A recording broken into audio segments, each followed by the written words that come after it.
నా పేరు doctor G Harshavardhan, consultant pediatrician and neonatologist at Harsha hospital, Kanteshwar, Nizamabad.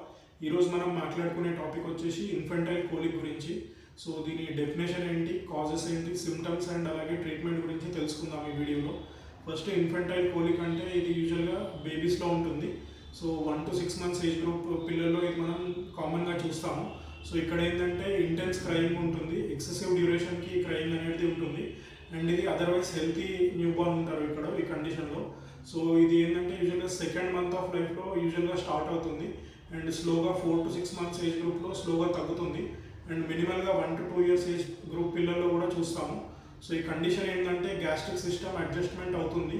So ఇక్కడ దీని యూజువల్ కాజెస్ వచ్చేసి యూజువల్గా సిమ్టమాటిక్గా మనం ఎవాల్యుయేట్ చేయాల్సి వస్తుంది. సో దీంట్లో రూల్ ఆఫ్ 3s అని ఉంటుంది. సో ఇక్కడ ఏంటంటే మనము బేబీ పర్ డే 3 hours కన్నా ఎక్కువ ఏడుస్తుందో లేదో చూడాలి. And more than 3 days in a week ఎక్కువగా ఏడుస్తుందో లేదో చూడాలి. అండ్ అలాగే ఈ ఇన్ఫెంటైల్ కోలిక్ అనేది మోర్ దాన్ 3 weeks డ్యూరేషన్ ఉంటే దీన్ని డయాగ్నోస్ చేస్తాం మనము. సో దీన్ని రూల్ ఆఫ్ 3s అంటాము. సో ఇక్కడ ఏంటంటే సిమ్టమ్స్ యూజువల్గా బేబీ ఎక్కువగా క్రై చేయడము, దానివల్ల ఫేషియల్ గ్రిమేస్ ఉండడము, లేదా ఫ్లేటస్ అంటే గ్యాస్ పాస్ చేయడం ఉంటుంది, అండ్ ఆర్చింగ్ ఆఫ్ బ్యాక్ అంటాము. సో ఇలాంటి సిమ్టమ్స్ మనం చూస్తాము. సో దీని కాజెస్ వచ్చేసి యూజువల్గా ఇది అన్నోన్ కాజెస్ ఉన్నాయి ఇప్పటివరకు. ఓన్లీ యూజువల్గా ఇది సబ్సైడ్ అవుతుంది 90% కేసెస్లో. ఓన్లీ కొన్ని క్రానిక్ కండిషన్స్ కేసెస్లో ఇలాంటివి మనకు కాజెస్ అనేది తెలుస్తాయి. ఇక్కడ ఏంటంటే యూజువల్గా ఈ బేబీస్లో కౌస్ మిల్క్ ఇంట్రొడ్యూస్ చేసినప్పుడు కౌస్ మిల్క్ ప్రోటీన్ ఎనర్జీ అనే దానివల్ల కూడా ఇన్ఫెంటైల్ కోలిక్ వస్తుంది. అండ్ లాక్టోస్ ఇంటాలరెన్స్ ఉన్నప్పుడు ఈ కోలిక్ అనేది వస్తుంది. అండ్ కాన్స్టిపేషన్ ఉన్నప్పుడు బేబీస్కి ఇన్ఫెంటైల్ కోలిక్ అనేది వస్తుంది. అండ్ జీఆర్ అంటాము మనము, గ్యాస్ట్రోయూసోఫేజియల్ రిఫ్లెక్స్ అని. సో దీనివల్ల కూడా అవుతుంది. సో జీఆర్ దానివల్ల కూడా ఇన్ఫెంటైల్ కోలిక్ అనేది సైడ్ టు సైడ్ ఇది కాజెస్ మనం చూస్తాము. సో జీఆర్ అంటే గ్యాస్ట్రోయూసోఫేజియల్ రిఫ్లెక్స్ అంటాము. సో ఇక్కడ ఏంటంటే బేబీ తీసుకున్న మిల్క్ని రిగర్జిటేట్ చేస్తుంది. యూజువల్గా స్టమక్లో ఉన్న కంటెంట్స్ అనేది యూసోఫేగస్కి వస్తాయి. యూసోఫేగస్ అంటే ఒక ఫుడ్ పైప్, మనకి థ్రోట్కి ఇంకా స్టమక్కి కనెక్ట్ చేసే ఒక ఫుడ్ పైప్.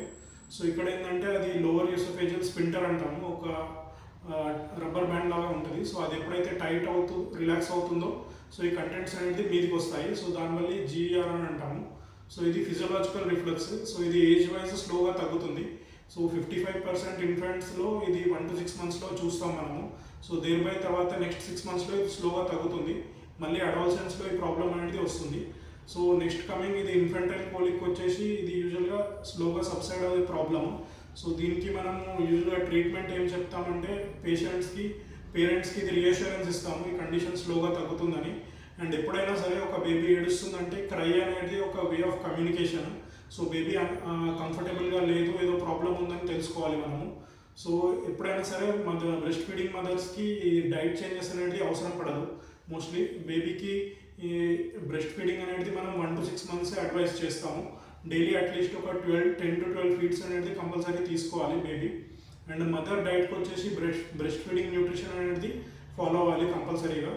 అండ్ యాంటీకోలిక్ మెడికేషన్స్ అనేది మనం బేబీకి ఇస్తాము ఈ కోలిక్ పెయిన్ ఉన్నప్పుడు. సో ఇది కొంతవరకు హెల్ప్ అవుతుంది. అండ్ కంప్లీట్గా మాత్రం ఇది ప్రాబ్లమ్ని రిజాల్వ్ చేయదు. ఓన్లీ ఏజ్ వైజ్ బేబీ పెరుగుతున్న కొద్దీ ఈ ప్రాబ్లమ్ అనేది సాల్వ్ అవుతుంది. అండ్ నెక్స్ట్ మనం యాంటీకోలిక్ ఎక్సర్సైజెస్ చేపిస్తాము బెల్లీ దగ్గర. సో దీనివల్ల కూడా బేబీకి కొంతవరకు రిలీఫ్ ఉంటుంది. కొంతమంది మెడికేటెడ్ రోల్-ఆన్స్ కూడా వాడతారు. సో దానివల్ల కూడా కొంతవరకు రిలీఫ్ ఉంటుంది. అండ్ బేబీకి టమ్మీ టైం ఇవ్వడం వల్ల కూడా ఈ ప్రాబ్లం అనేది సాల్వ్ అవుతుంది. దీంట్లో ఏంటంటే ప్రోన్ పొజిషన్లో బేబీని పడుకోబెడతారు, లేదా సైడ్ లైన్ పొజిషన్లో కూడా పెడతాం మనము. అండ్ ఇలాంటి చేయడం వల్ల కూడా కోలిక్ అనేది కొంతవరకు తగ్గుతుంది. సో ఫీడింగ్ అనేది compulsory every 2 or 3 hours breast feeding చేయాలి. అది మినిమం 20 minutes వరకు ఫీడింగ్ చేయాలి. అండ్ అలాగే బేబీని మీద ఎత్తుకొని అట్లీస్ట్ 20 minutes వరకు బర్పింగ్ చేయాలి. సో బర్పింగ్ అనేది ఆ గ్యాస్ని ఎయిర్ని రిలీజ్ చేస్తుంది. సో దీనిపై ఇన్ఫెంటైల్ కోలిక్ అనే ప్రాబ్లం కూడా తగ్గుతుంది. అండ్ అలాగే జీఆర్ ప్రాబ్లం కూడా తగ్గుతుంది స్లోగా.